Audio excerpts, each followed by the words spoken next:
Hello there.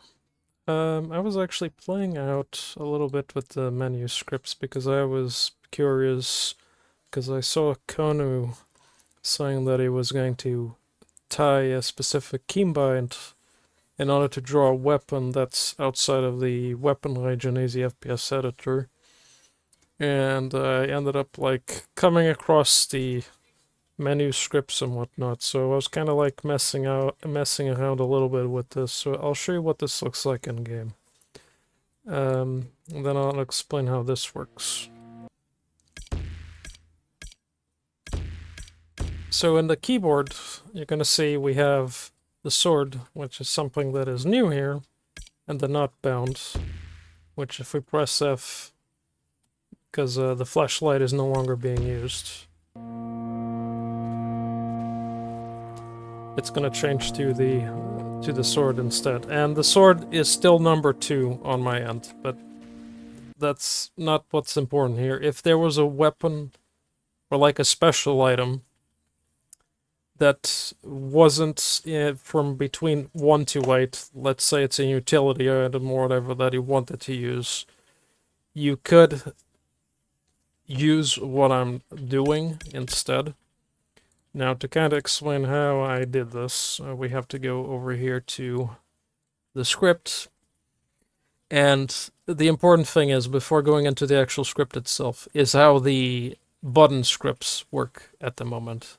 So, for example, starting with mtext, and then it opens, I think these are called dashes, and it opens to reload, and it's what shows in the menu. And then $settingsX 490.62. 490 is what I believe the Y position, while 62 is the page number, and the page number is going to be the page below the input, which, no, I mean the keyboard. It's going to be the keyboard page, which is 62. If I typed here 6, this is going to show up in a different place, and I'm going to show you right now. I'm going to put here on actually the reload, for example. I'm going to put here 6, and I'm going to load the game. And you're going to see that the reload is now an input, because page number 6 is actually the input page. Now, all these different configurations have different pages in the menu from what I've noticed, and it makes sense of how this is kind of like supposed to be scripted.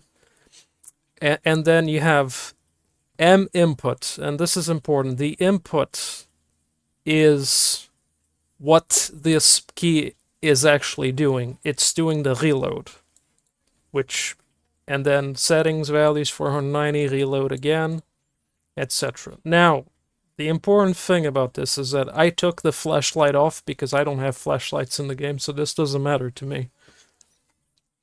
But now let's look into the new one that I did, which is the script one. And technically I could put here, put dash dash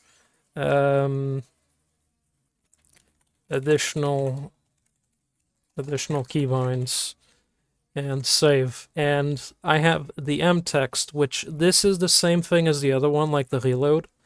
Just keep in mind that this will show up in 62, which is page number, which is the keyboard.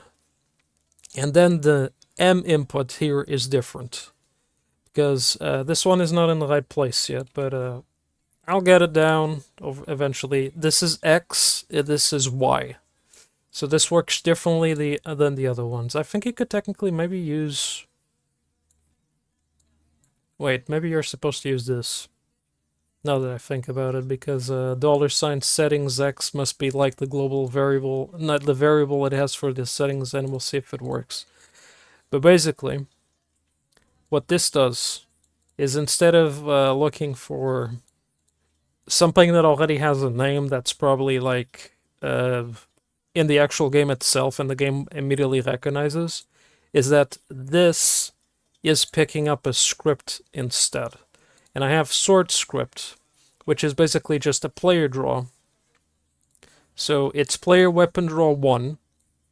And the way this works is weapon 1 is 0. Weapon 1 in the script is going to be 2 minus 1, which is going to be weapon 2 minus 1. That's why it's written 1 here. This is going to pick up weapon 2, essentially. If it was 2, it would pick up 3, and so on and so forth. And then with map quick return 3, so it returns quickly. So yeah, that's what it does. So you could do all manners of scripts over here, but let's imagine that you had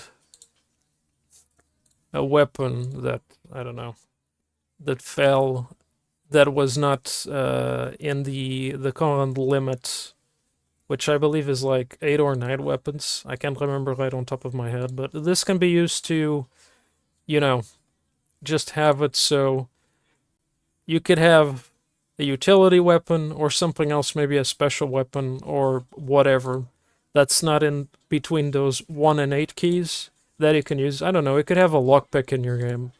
You can do a lot. You can do a door, play around with FSM and make it so only lockpicks can interact with it, and even make like a tiny like RNG game where every time you pick the lock you have a chance of unlocking it, and then it opens, and the open is literally a death state. There's things that you can do like that. So this is up to the imagination. What I'm gonna say is focus on these two, and don't forget that if there's like certain buttons that you don't need, like the reload, for example, you can take this off. You can delete it straight away and not even be bothered with it. But if we press save right now and we go into the game, if I'm correct...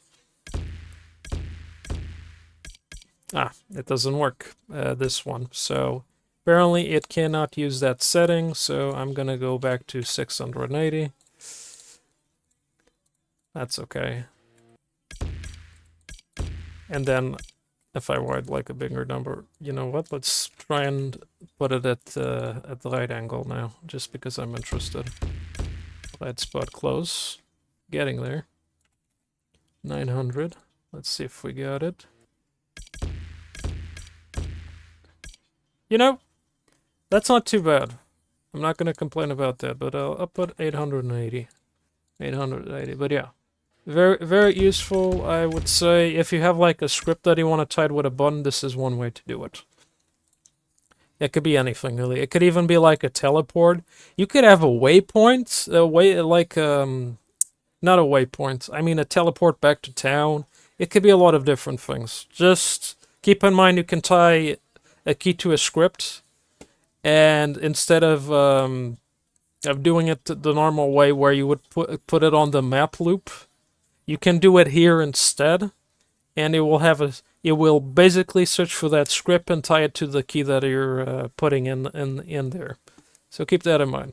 All right, that's it for me, and I hope this video is useful.